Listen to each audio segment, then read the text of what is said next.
हाँ दोस्तों, हमें पता है कि हम इंटरनेट पर दिखाई गई हर चीज़ पर विश्वास नहीं करते, लेकिन हमारी टेक्स्ट बुक्स का क्या, जो हमें बचपन से रटाई जा रही है। जी हाँ दोस्तों, बचपन से रटी रटाई चीज़ें भी कभी कभार गलत साबित हो जाती हैं।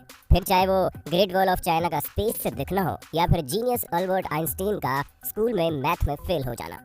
इसलिए दोस्तों, दिल थाम कर बैठिए, क्योंकि आज हम आपको उन झूठ के बारे में बताने वाले हैं जिन्हें आप सदियों से सच मानते आ रहे हैं। और अंत में जो सच्चाई हमने आपके सामने रखी है ना, उसे जानकर आप हंसी से लोटपोट हो जाएंगे। दोस्तों, अगर हम आपसे पूछें कि इजिप्ट में बना पिरामिड किसने बनाया था, तो हमें पता आप यही जवाब देंगे कि इजिप्ट में रहने वाले मजदूरों ने मेहनत करके इस पिरामिड को तैयार किया था। लेकिन हम आपके भ्रम को तोड़ते हुए ये कहना चाहते हैं कि बिल्कुल भी सच नहीं है। असल में इस पिरामिड को बनाने वाले ज्यादातर लोग मजदूर थे ही नहीं। जी हाँ, इस पिरामिड को बनाने के लिए एंशिएंट इजिप्ट की अच्छी खासी पॉपुलेशन ने अपना बढ़ चढ़कर योगदान दिया था, जहाँ करीब 85 सालों तक, जिसमें 2589 बीसी से लेकर 2504 बीसी का समय लगा। और इतने समय के अंतराल में इजिप्ट के रहने वाले लोगों ने अपना खून पसीना करके इस पिरामिड को तैयार किया था, ताकि वो अपने नेशनल आइकॉन को खड़ा कर सके।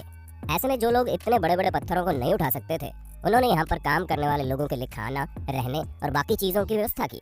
यानी कि हर इंसान ने अपने लेवल का काम किया, जिसमें कुछ लोग सिक्योरिटी के लिए काम करते थे, तो कुछ लोग भारी भरकम पत्थरों को जुटाने के लिए दूर दराज इलाकों में चले जाते थे, ताकि वो अपने नेशनल आइकॉन को खड़ा कर सके। ऐसे में दोस्तों, उनकी मेहनत रंग लाई और ये पिरामिड वाकई में दुनिया भर में जाना जाता है। चलिए दोस्तों, अब आपके सबसे फेवरेट माइकल जैक्सन की बात करते हैं, क्योंकि इस बात से कोई इनकार नहीं कर सकता कि माइकल जैक्सन ने पॉप म्यूजिक में एक अलग ही मुकाम हासिल किया था, जहाँ ये सिंगर के साथ साथ एक बेहतरीन डांसर भी थे। और इनके डांस मूव तो वाकई माशाल्लाह थे। ऐसे में उनका मून वॉक करने का जो स्टाइल था, वो लोगों में बड़ा फेमस हुआ। पर अफसोस दोस्तों, आपको ये जानकर हैरानी होगी कि इस मून वॉक को माइकल जैक्सन ने इवेंट नहीं किया था। हालांकि उन्होंने इसे सबसे पहले 1983 में परफॉर्म किया था। पर दोस्तों, असल में माइकल जैक्सन ने ये मून वॉक कैस्पर कैंडिडेट और कूली जैक्सन से सीखा था, जिन्होंने 1970 में इसे परफॉर्म कर दिया था। वहीं मार्शल मार्क्यू ने भी इस मून वॉक को माइकल जैक्सन से पहले परफॉर्म कर दिया था, और इन सभी लोगों से पहले बिल बैले नाम के टैप डांसर ने भी इसे परफॉर्म किया था। ऐसे में ये बता पाना मुश्किल है कि इस मून वॉक को किसने इन्वेंट किया, लेकिन वो शख्स माइकल जैक्सन तो नहीं है। अब आप एक और सिर घुमा देने वाली बात सुनिए, क्योंकि आप लोगों ने कार्बन डेटिंग का नाम तो सुना ही होगा। अरे नहीं दोस्तों, ये टिंडर में राइट लेफ्ट स्वाइप करने वाली डेटिंग नहीं है, बल्कि एक ऐसा मेथड है जिसके जरिए एटमॉस्फेयर में कार्बन डाइऑक्साइड के चेंज होने पर चीजों की असली उम्र बताई जा सकती है। ऐसे में आर्कियोलॉजिस्ट कार्बन डेटिंग का इस्तेमाल करके ये पता लगाते हैं कि उनके द्वारा खोजी गई चीजें कितनी पुरानी है। और इसी वजह से हम भी आपको जितनी भी चीजों की जानकारी देते हैं, उनकी उम्र कार्बन डेटिंग के हिसाब से होती है। और विलर्ड लिबी नाम के जिस प्रोफेसर ने कार्बन डेट्स का पता लगाया था, और इस काम के लिए उन्हें नोबेल प्राइज भी मिला था। लेकिन दोस्तों, दिल थाम लीजिए, क्योंकि हम आपको बता दें कि कार्बन डेटिंग के जरिए चीजों की असली उम्र पता लगाना बहुत मुश्किल है। और ऐसा इसलिए क्योंकि हर जगह का एटमॉस्फेयर अलग अलग तरीके से चेंज होता है। हालांकि कुछ हद तक चीजें सही जा सकती है, लेकिन अब आप खुद सोचिए कि दो प्लांट हो, जिनमें से एक अमेरिका में हो और एक ग्रीनलैंड में, तो जाहिर सी बात है कि टेम्परेचर इफेक्ट की वजह से दोनों की ग्रोथ में काफी डिफरेंस आएगा। इसी तरह से कार्बन डेटिंग का भी हिसाब किताब है। अब चलिए दोस्तों, आपको एक और मिथ बस्टर स्टोरी सुनाते हैं, जो किसी और की नहीं बल्कि लॉक नेस मॉन्स्टर की फेक फोटो स्टोरी है। जी हाँ दोस्तों, जहाँ इस मॉन्स्टर की फोटो को न्यूज़पेपर में दिखाकर लोगों को हैरान करने में कोई कसर नहीं छोड़ी गई थी। और कई सारे लोग तो इस बात पर विश्वास भी कर बैठे थे कि सालों पहले गायब हो चुका ये क्रिएचर अब वापस से तहलका मचाने आ गया है। ऐसे में दोस्तों, लॉक नेस को स्कॉटलैंड में देखे जाने की बात कही गई। इस तस्वीर को सबसे पहले रॉबर्ट केनेथ विल्सन ने 1934 में लोगों के सामने रखा, और करीब 60 सालों तक इनकी ली गई इस तस्वीर को सच्चा समझा जा रहा था। लेकिन वो कहते हैं ना कि झूठ के दिन 4, सच चले 1000 साल। हाँ दोस्तों, हमें पता है हमारी बनाई गई कहावत उतनी अच्छी नहीं है, लेकिन इस जगह पर बिल्कुल फिट बैठती है, क्योंकि 1994 में ये बात लोगों के सामने आ गई कि लॉक नेस मॉन्स्टर का जो शेप उस तस्वीर में था, वो कुछ और नहीं बल्कि एक टॉय सबमरीन थी, जिसे पानी में इस तरह डाला गया था कि वो उस क्रिएचर की तरह दिखाई दे। और ऐसा मर्म्यूडेक नाम के जर्नलिस्ट ने किया था, ताकि वो अपने न्यूज़पेपर से बदला ले सके, क्योंकि उनके न्यूज़पेपर ने लॉक नेस मॉन्स्टर के बारे में छापने की वजह से उन्हें बातें सुना दी थी। और इसी वजह से उन्होंने इतनी बड़ी कहानी रची, जिसके चंगुल में दुनिया करीब 60 सालों तक थी। दोस्तों, जब आप दुनिया के अजूबों के बारे में सोचते होंगे, तो आपके दिमाग में सबसे पहले क्या आता होगा? माचू पिच्चू, ताजमहल या ग्रेट वॉल ऑफ चाइना? लेकिन बाकी सबका तो ठीक है, लेकिन ग्रेट वॉल ऑफ चाइना के बारे में हम आपको बता दें, ये इतना भी ग्रेट नहीं है कि स्पेस से दिखने लग जाए। जी हाँ दोस्तों, क्योंकि सच्चाई तो ये है कि ये इतना बड़ा भी नहीं है कि इसे हमारे एटमॉस्फेयर के बाहर किसी भी जगह से देखा जा सके, फिर चाहे वो मून ही क्यों ना हो, जो हमारे सबसे करीब है।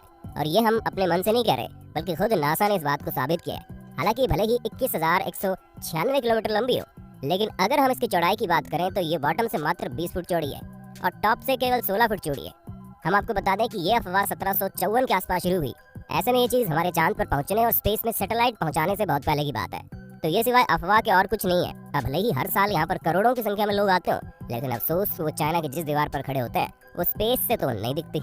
चलिए दोस्तों, चाइना से आप हमें ये बता दो कि दुनिया भर में तहलका मचाने वाला कोरोना वायरस चाइना की किस जगह पर सबसे पहले फैला था? हमें पता है आपको जवाब पता होगा, इसलिए कमेंट बॉक्स में एक भी इंसान का जवाब छूटना नहीं चाहिए।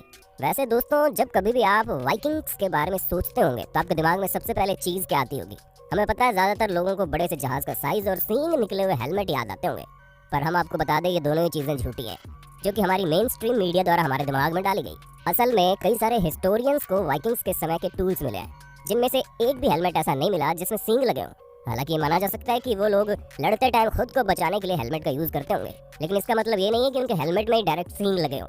दोस्तों, ये जो अफवाह है ये तब से फैलनी शुरू हुई जब गुस्ताव मालस्ट्रोम नाम के आर्टिस्ट ने अपने आर्ट में वाइकिंग्स के हेलमेट में सींग लगा दिए, और तभी से लोग ये समझने लगे कि उनके हेलमेट में सींग होते थे, जबकि ऐसा कुछ भी नहीं है। तो दोस्तों, हमें पूरी उम्मीद है आपको अपने होस्ट और दोस्त सैम की वीडियो में मजा आ रहा होगा।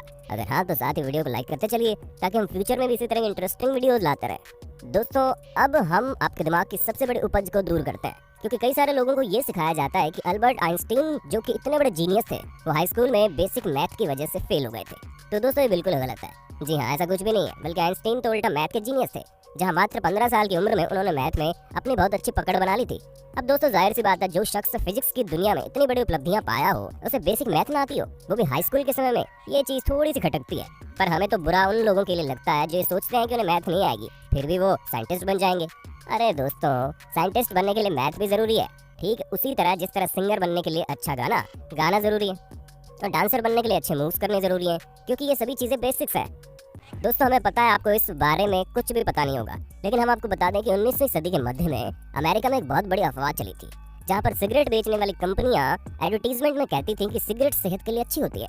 जी हाँ दोस्तों, हैरान मत होइए, एक्चुअल में ऐसा होता था, क्योंकि कुछ कंपनियां ये तक कहती थी कि डेंटिस्ट खुद लोगों को सिगरेट पीने की सलाह देते हैं और ये सेहत के लिए बहुत अच्छी होती है, जिससे टेंशन वगैरह भी कम होता है। और इस तरह के कई सारे एड कैंपेन उस समय चल रहे थे, जिसकी वजह से अमेरिका के करीब 45% लोग सिगरेट की लत लगा चुके थे।